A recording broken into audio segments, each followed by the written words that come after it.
तय करेगा वो पूरे देश में चलेगी, उत्तर प्रदेश में चलेगी और ऊपर वाली सरकार को भी आप उसकी बुनियादें हिलाने का काम कर सकते हैं। अपने वोटों का आपको सही इस्तेमाल करना है, बिखरने ना पाए एक एक वोट आपको। आज आपके पास ये अधिकार है, कल की कोई गारंटी नहीं कि ये अधिकार आपके पास ये छोड़ेंगे या नहीं। बिहार के चुनावी दंगल में अब कैराना की सांसद इकरा हसन भी पहुंच गई हैं। फिलहाल पहले चरण का सियासी शोर खत्म हो गया है, लेकिन दूसरे चरण के लिए चुनावी प्रचार अपने चरम पर है। उत्तर प्रदेश के कई दिग्गज बिहार के चुनावी मैदान में हैं। सपा प्रमुख अखिलेश यादव पहले ही कई दिनों से बिहार में ताबड़तोड़ रैलियां कर रहे हैं और अब इकरा हसन भी चुनावी प्रचार करने के लिए मैदान में उतर गई हैं।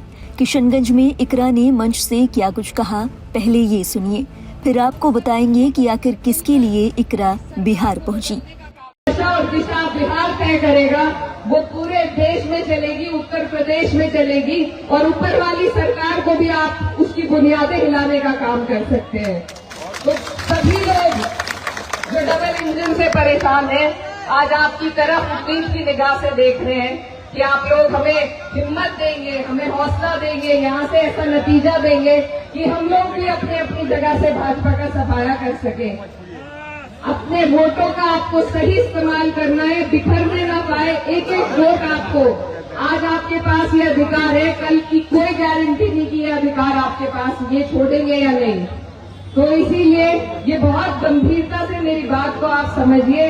अपना एक एक वोट आज आपके लिए ये गठबंधन बनाया है। सब बड़े नेता अपने किले शिकवे भूल कर एक मंच पे आए हैं कि आप लोगों के लिए एक सही रास्ता बना सके। चलिए अब आपको बताते हैं कि आखिर किसके लिए वोट मांगने के लिए इकरा किशनगंज पहुंची थी।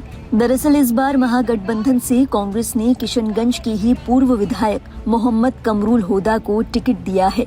कांग्रेस ने मौजूदा विधायक इजहारुल हुसैन का टिकट काटकर होदा को प्रत्याशी बनाया है। इकरा कमरुल होदा के प्रचार के लिए ही किशनगंज पहुंची थी। आइए अब जरा कमरुल होदा के बारे में भी जान लीजिए कि आखिर ये प्रत्याशी है कौन।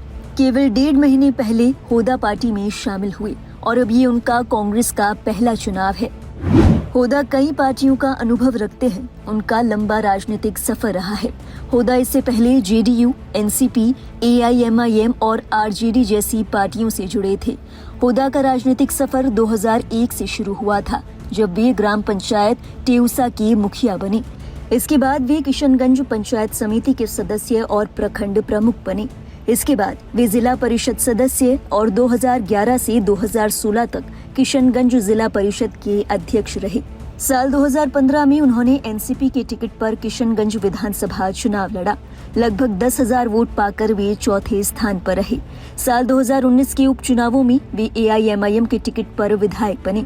साल 2020 में एआईएमआईएम के टिकट पर ही लगभग 42,000 वोट पाकर तीसरे स्थान पर रहे। साल 2023 में वे आरजेडी के जिला अध्यक्ष बने।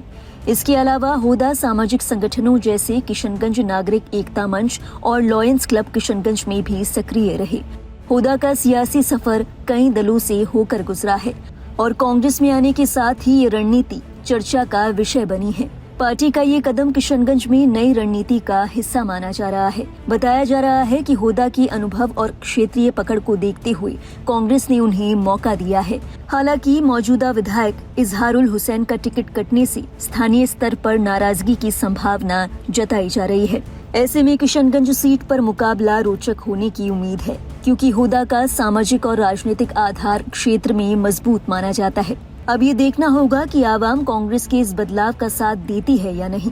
लेकिन एक बात तो साफ है, इकरा हसन यहाँ पहुंचकर सियासी माहौल बना गई। ये सरकार सिर्फ तब बदली जा सकती है जब हम बहुत समझदारी और सूझबूझ के साथ ये आंकड़े जोड़े कि सरकार को हरा कौन सकता है। ये गठबंधन इसीलिए आपके लिए बना है